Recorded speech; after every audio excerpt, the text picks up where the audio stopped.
क्या आपने कभी मिट्टी की खुशबू में कुछ अजीब सा महसूस किया है? कभी यूं लगा कि जमीन के नीचे कोई दबी दबी सिसकी सुनाई दे रही है? कोई ऐसा राज जो मिट्टी की तहों में दफन है और जो जरा सी खरोच से बाहर आकर पूरी दुनिया को अपनी स्याही में डुबो दे। आज मैं आपको एक ऐसी ही कहानी सुनाने जा रही हूँ जिसमें मिट्टी में दफन था कत्ल का राज। एक ऐसा राज जो जैसे जैसे खुलेगा आपके रोंगटे उतने ही खड़े होते चले जाएंगे। तो चलिए इस सफ़र पर कदम रखते हैं जहाँ हर कदम पर अंधेरा है, हर कदम पर एक नई साजिश है। ये कहानी शुरू होती है उत्तर भारत के एक छोटे से गांव भैरवपुर से।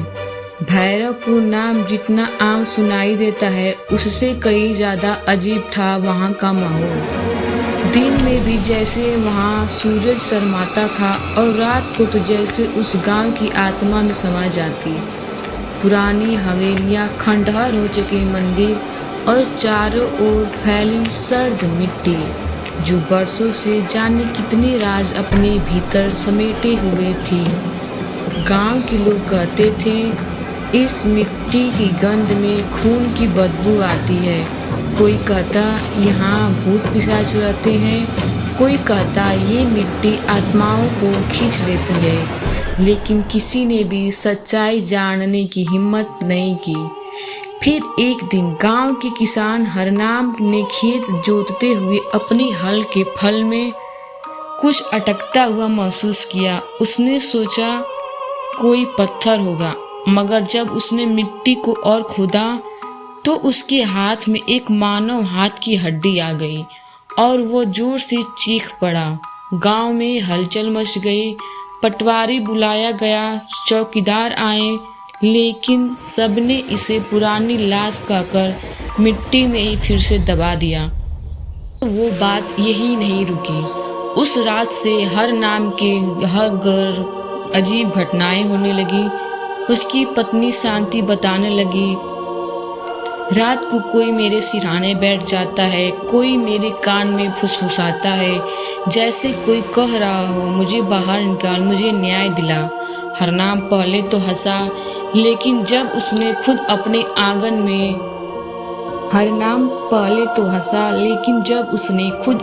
आंगन में काले साए चलते हुए देखे तो उसके पैरों तले जमीन खिसक गई। गांव के लोग अब उस खेत के पास से भी गुजरने से डरने लगे। गांव का सबसे बूढ़ा आदमी था भोगीलाल, जो 90 साल का था। उसने कहा ये उसी का काम है। सालों पहले इसी मिट्टी में किसी ने अपने ही खून को दफना दिया था। रात के तीसरे पहर उस औरत की चीखें आज भी सुनाई देती हैं। जब लोगों ने पूछा किसकी, तो भोगीलाल ने कांपती हुई आवाज में कहा उसका नाम था सुहागिनी और उसके कत्ल का राज इसी मिट्टी में दफन है। सुहागिनी की कहानी। सुहागिनी गांव की सबसे सुंदर और चंचल लड़की थी। उसकी शादी हुई थी भैरव नाम के आदमी से, जो शक के मारे क्रूर और अंधविश्वासी था। भैरव को लगा कि सुहागिनी का किसी और से नाता है। उसने गुस्से में उस एक रात खेत में ले जाकर उसका गला घोंट दिया और उसी मिट्टी में दफना दिया। गांव वालों ने जब पूछा तब भैरव ने कहा सुहागिनी तो भाग गई किसी के साथ, हमें बदनामी नहीं चाहिए। किसी ने ज्यादा टटोलने की हिम्मत नहीं की। कत्ल के बाद की परछाइयाँ। लेकिन तब से उस खेत में हर पूर्णिमा की रात अजीब रोशनी दिखती थी। कभी लगता कोई सफ़ेद साड़ी में खेतों में घूम रहा है, कभी किसी की सिसकियाँ सुनाई देती और कभी कभी मिट्टी खुद ब खुद हिलने लगती, जैसे कोई बाहर निकलने की कोशिश कर रहा हो। भैरव का भी कुछ महीनों बाद अजीब हाल हुआ। वो चिल्लाता रहा, मुझे मत देखो सुहागिनी, मुझे माफ़ कर दो, मैं नहीं चाहता था। फिर एक रात वो भी उसी खेत में मरा हुआ मिला, मुंह खुला हुआ, आंखें बाहर निकली हुई और पूरा शरीर मिट्टी में धंसा हुआ। अब वर्तमान में जब हरनाम को वो हड्डी मिली तो लगता है सुहागनी की आत्मा फिर बेचैन हो गई। धीरे धीरे गांव में और भी घटनाएं होने लगी। एक रात गांव की शराबी जग्गा की लाश उसी खेत में मिली। उसकी नाखूनों में मिट्टी दबी थी, चेहरे डर से सख्त पड़ चुका था, जैसे उसने मरने से पहले कोई भयानक चीज देखी हो। गांव की कुछ नौजवानों ने हिम्मत की। उन्होंने कहा कि वो उस खेत की खुदाई करेंगे और सच्चाई का पता लगाएंगे। शाम ढलते ही लोग फावड़े लेकर वहां पहुंच गए। धीरे धीरे मिट्टी हटने लगी। तभी अचानक से वहां खून से सनी लाल चुनरी निकली, वो भी ताजी चुनरी जैसे अभी किसी ने पहन रखी हो। वहां खड़े सब लोग के रोंगटे खड़े हो गए, क्योंकि उस मिट्टी के अचानक ठंडी हवा का झोंका आया जिसमें एक सुगंध थी सिंदूर और चंदन की।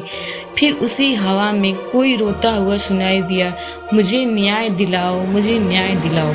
मिट्टी की गवाही। गांव के पुजारी को बुलाया गया। उसने वहां हवन कराया, मंत्र पढ़े, घंटियां बजाई, मगर जैसे जैसे मंत्र तेज हुए मिट्टी अपने आप हिलने लगी। फिर अचानक एक जगह से मानव खोपड़ी बाहर निकल आई। पुजारी डर कर तो पीछे हट गए, लेकिन तभी वहां से एक धीमी सी हंसी आई जो किसी औरत की लग रही थी।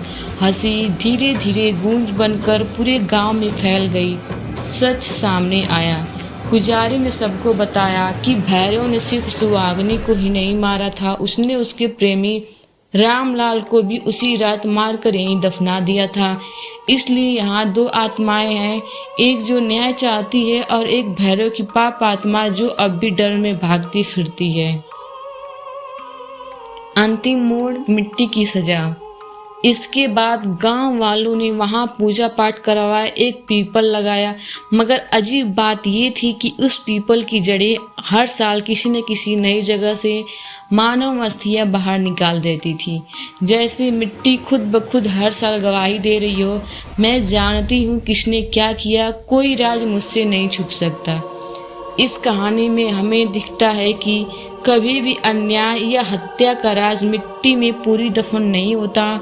मिट्टी वो सबसे बड़ी गवाह है कि जो समय आने पर खुद बोल उठती है। इंसान चाहे जितना भी साजिश कर ले, प्रकृति के आगे कोई राज हमेशा नहीं रख सकता।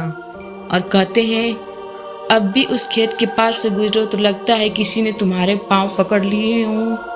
तो अगर इसे से आप कुछ सीखते हैं, इस कहानी से आपको कुछ शिक्षा मिलती है, तो चैनल को लाइक, शेयर एंड सब्सक्राइब जरूर करें।